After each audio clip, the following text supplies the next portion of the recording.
Hello, good people of YouTube. Welcome to episode 34 of What Makes This Song Special. As always, I will take a song, talk about why it's special to me, tell a wee story from my past, talk about the song itself and the singer, and then I'll follow up with a part two where I'll do my own cover version of today's song, which is, of course, as you've seen from the title, Joni Mitchell's River. So, diving straight into the story this week, I'm going to go back to around 2010. I was just starting to make music my full-time job at this point, and I'd been teaching singing for a couple of years as a part-time thing. And me and some of my kind of good friends had started a wedding band. I was still working as a chef, trying to balance far too many things and far too many emotions to even go into in one episode. But I was basically burning the candle at every end possible, doing far too much. It was just a crazy time. But some things were starting to go in the right direction, or the direction that I'd been wanting them to go in, which was, of course, a direction towards full time music as a career. I had quite a few singing students by this point, and all of a sudden I was inundated with requests and inquiries for singing lessons, and I didn't have the guts yet to kind of quit other things that I had that were kind of stable jobs.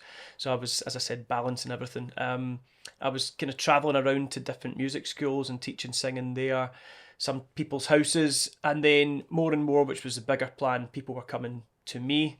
At this point, my wife Linz and I had been married for a couple of years, and we had a really cool apartment in the south side of Glasgow.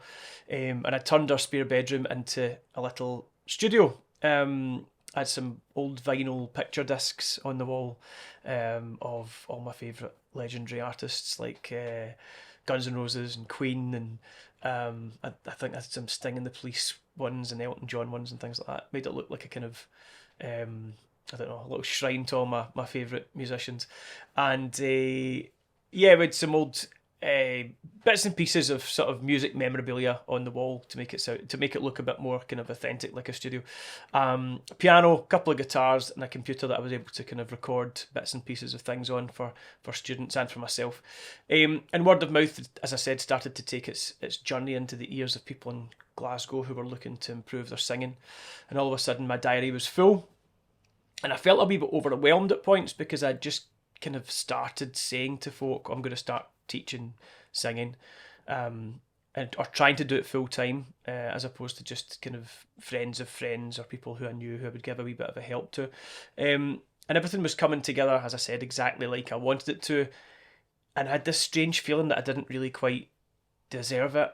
I don't know how to explain what I mean by that. I don't know if other people have experienced this I suppose when you're self-employed and you're trying to take some wisdom that you've been bestowed or worked for over the years, and then you're trying to then give that wisdom to somebody else. It almost sometimes feels a little bit like you're stealing something, and you're not quite ready for it. You don't have the experience, and I was probably charging quite a little amount for lessons at that point. That was how I was justifying it. I was probably only charging, I can't even remember at the time, maybe £15 an hour, something like that, for lessons. So it's not like it was a lot of money, but it was enough money for me to get experience and for me to sort of feel it out and see if I could actually do this as a job. And people were improving. I suppose people were improving. So I used to tell myself, like, it's okay. It's people are improving. You're not an imposter. And there isn't really like a university degree that you can go on to become a singing teacher. You can do music degrees, and obviously I did bits and pieces of music at university and all that kind of stuff, but it's not quite focused on singing. So when you become a vocal coach and you've maybe done a couple of courses and had some private teachers yourself, and that's where I was kind of taking most of my information from, and read loads of books, and I suppose the experience of just having been a singer and having sung for many, many years by that point, I was trying to draw all of those things together to become somebody who could then teach that or coach that into other people. So that's what I mean by not deserving it. It's hard to explain that, but yeah, moments where I wondered if I had the experience to really help everybody, and sometimes I questioned my own skill. Um, as I say, I was just using the tools that I'd kind of taken from the people who taught me and various books and things like that and courses. So people were improving. I was learning more and more with every lesson that I was giving.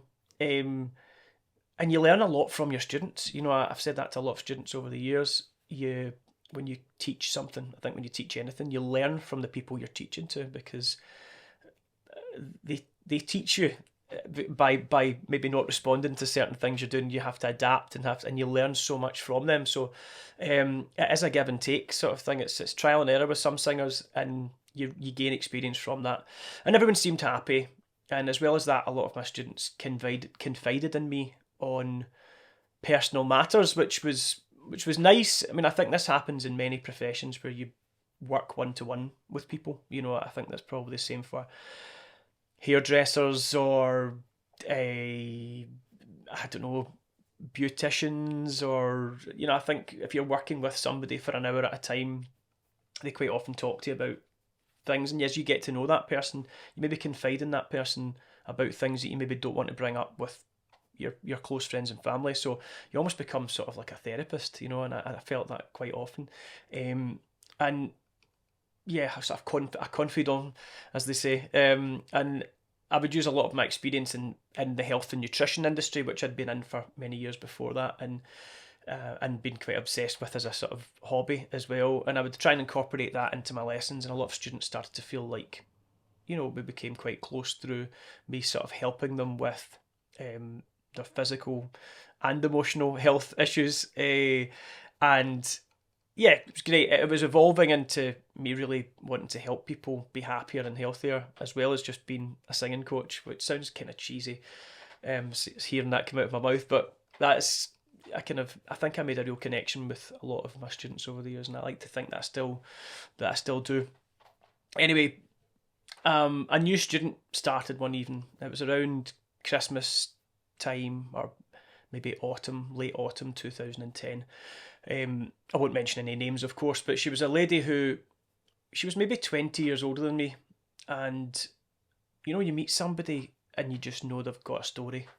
You know that you can sort of see the tough journey written all over their face, and I kind of got that from her immediately. I just felt I wanted to help her. I felt, there was something there. She didn't tell me at first, but eventually she sort of confided in me about some stuff that had happened in her life, tough things, things that I obviously won't bring up here. But the point was, she was hurting, and she didn't want to sing a song for the first couple of months of us doing weekly lessons. She just wanted to get her voice back, to where it had been when she was younger, maybe before she lost all her confidence and hid her voice from the world for a couple of decades. So we just worked on scales, techniques, breathing exercises. I worked on sort of helping her increase her range. We worked a little bit on mixed voice and sort of developing elements of her head voice and chest voice. And I sort of gave her some nutrition and health advice, and I sort of became her life coach, I suppose, for a couple of months. And then one night she turned up and she told me she wanted to sing a song. She was ready to sing a song. And it was a big moment for her. And, she's not sung for anyone for years, and she tells me that she wants to sing River by Joni Mitchell.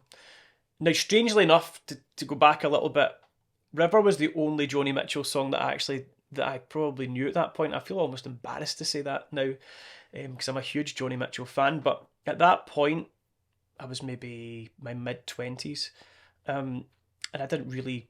I knew River. I'd heard it in a couple of films. And a few years earlier, I had seen Joni Mitchell's famous Blue album in a record store in Glasgow for £5.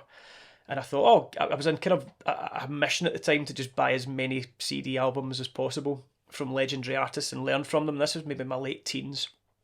And I was buying everything. Simon and Garfunkel, Bridge Over Troubled Water. I was, any album that looked like it was a kind of seminal album from a band, I was on it. And for £5, it was great value. And I would go home and I would learn from it and, be inspired by it for my own songwriting. And I don't think I was ready for Joni Mitchell, when I was 18 and 9 or 19 when I bought that album. I just didn't enjoy it. I loved River, but the rest of the album went over my head. And again, now I think it's one of the greatest albums ever written.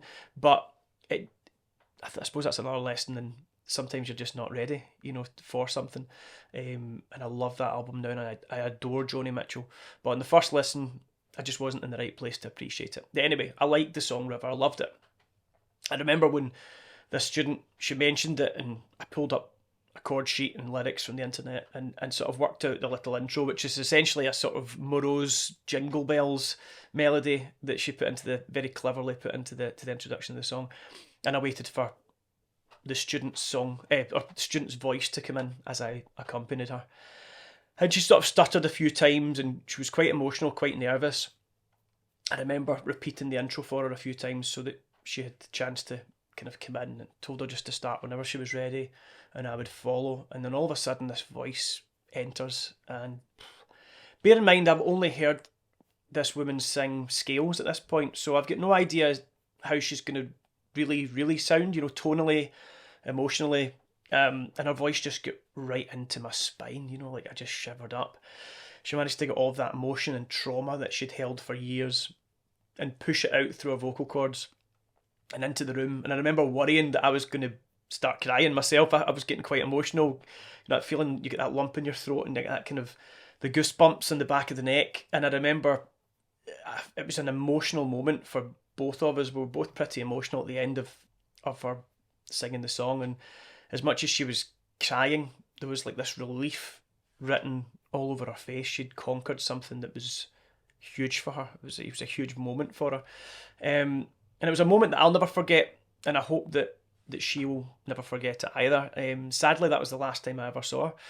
I always wondered what happened after that, but maybe she'd got everything she needed out of the lessons, or maybe something else happened that made her not want to come back. I remember worrying when I couldn't get hold of her. I tried reaching out to her a few times, and then I didn't want her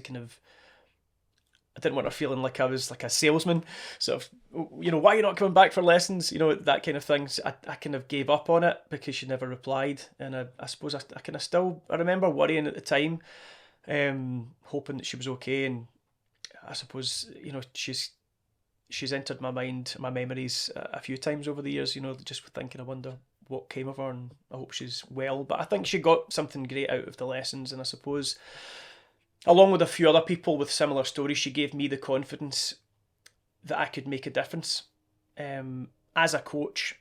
And as I said, it kind of goes further than just teaching people to sing. I suppose a lot of the job, for any other vocal coaches out there, they'll know what I'm talking about. You're kind of giving people confidence to be creative. I think sometimes giving people time and space to be creative and let go of their emotions and inhibitions in a setting that makes them feel comfortable is something they couldn't do in other aspects of their life. So that was a wee turning point for me. I felt like I really made a difference with that particular student, and it gave me the confidence to go on and do that full time and become a full-time vocal coach, which I've been doing for a long time now. Nearly, how long ago was that? Well, 13 years full time, but about 15 years all in, which has been great fun every single day, meeting new singers. So yeah, there you go. River by Joni Mitchell reminds me of that student and of that winter and of that time in my life when I was trying to balance far too many things and become a full-time musician. It's a stunning track. I mean, it's a masterpiece. It really is. It's like all of Joni's songs, it's emotive and lyrically phenomenal. She's got this ability to reach into your heart with her songs and rip it out with no apology, which is what I love about her and also hate about her, because sometimes you hear a Joni Mitchell song and you're having a happy day and it just breaks you. And River is a song about the end of something, it's about a breakup, but it's often been said that it was written about Joni Mitchell's failed relationship with Graham Nash of Crosby, Stills, Nash and Young. I'm sure they don't need an introduction. It was never a single, but became arguably her most famous song from her extremely successful aforementioned 1971 album Blue. So yeah, she once said, Quote, River expresses regret at the end of a relationship, but it's also about being lonely at Christmas time. A Christmas song for people who are lonely at Christmas. We need a song like that, which is what Joni said. So yeah, just perfectly put by the great woman herself. I'll talk a wee bit about Joni's voice very quickly. I mean, she has one of the most interesting and colourful voices, I think, in pop history. It's folky, it's soft, it's powerful, it's soulful, it's bluesy, it's jazzy. Her ability to jump between chest and head voice with ease is one of the best examples of that technique that I've ever heard. A sort of female Elton John, I suppose, in that regard. The way she makes you cry by conveying the emotion in the lyrics to perfection. The way she phrases difficult passages and melodies and still manages to make them memorable and still understandable to non-musicians. She's a genius, in my opinion. I think she's a phenomenon. So there we go. There's my wee story this week. A little bit about the song, a little bit about Joni's voice. And yeah, for me, this song just reminds me of the start of a journey for me. And about, students, not just that one particular student that I spoke about, but I suppose all students, people that come in and out of your life, who you kind of form a bond with and help them, and then you maybe don't see them again or for many years. And but yeah, there's Joni Mitchell, River. Click part 2 up here somewhere for my version of River. And as always, thank you very much for listening. See you next week.